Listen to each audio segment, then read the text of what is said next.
लक्ष्मी। आसिफ अहमद, जो भूत प्रेत में विश्वास नहीं करता, अपनी पत्नी रश्मि राजपूत और भतीजे शान के साथ रहता है। उन्हें दमन में रश्मि के माता पिता रत्ना और सचिन के घर उनकी रजत जयंती के लिए आमंत्रित किया जाता है। रश्मि के पिता इस जोड़े को अस्वीकार करते हैं क्योंकि रश्मि एक हिंदू, आसिफ एक मुस्लिम के साथ भाग गई थी, लेकिन उसकी मां उनके प्रति दयालु है। वे रश्मि के भाई दीपक और उसकी पत्नी अश्विनी से मिलते हैं।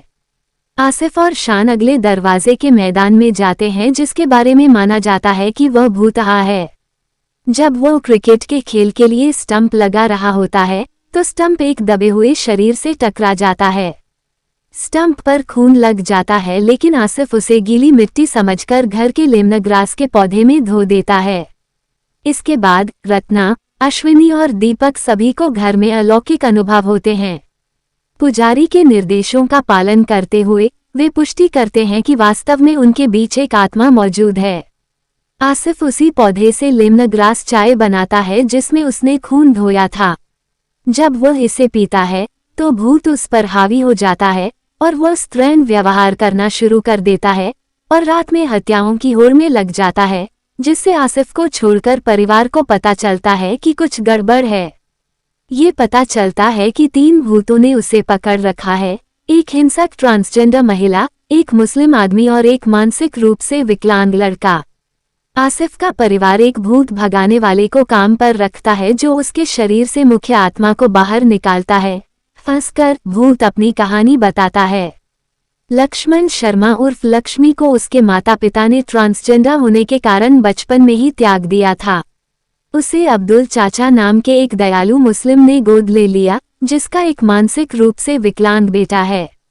इस बात का अफसोस करते हुए कि वह अपने माता पिता के समर्थन की कमी के कारण डॉक्टर नहीं बन सकी, लक्ष्मी गीता नाम की एक और ट्रांसजेंडर लड़की को गोद लेती है और उसकी आर्थिक मदद करने के लिए कड़ी मेहनत करती है। जब गीता विदेश में चिकित्सा की पढ़ाई करने चली जाती है तो लक्ष्मी एक अस्पताल बनाने के लिए जमीन का एक प्लॉट खरीदती है। कुटिल विधायक गिरजा अवैध रूप से उसकी संपत्ति हड़प लेता है। जब लक्ष्मी गुस्से में गिरजा और उसकी पत्नी से भिड़ जाती है तो वे उसकी, अब्दुल चाचा और उसके बेटे की बेरहमी से हत्या कर देते हैं और शवों को लक्ष्मी की अपनी जमीन पर दफना देते हैं, जो अब बगल में है। लक्ष्मी पहले ही आसिफ को अपने कब्जे में लेकर गिरजा के गुर्गों को मार चुकी है। उसकी कहानी सुनने के बाद आसिफ को उसके लिए न्याय न मिलने पर बहुत दुख होता है, इसलिए वो अपना बदला पूरा करने के लिए स्वेच्छा से उसे एक बार फिर अपने पास आने देता है। लक्ष्मी गिरजा की पत्नी और अंगरक्षकों को मार देता है, लेकिन गिरजा मां शेरावाली मंदिर में शरण लेती है, जहां लक्ष्मी भूत होने के कारण प्रवेश नहीं कर सकती।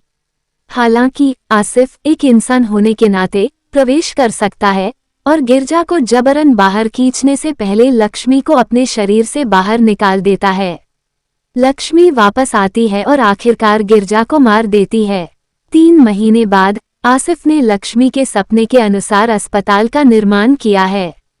ये पता चलता है कि लक्ष्मी अब जरूरत पड़ने पर उसकी मदद करने के लिए आसिफ के शरीर में सहजीवी रूप से मौजूद है।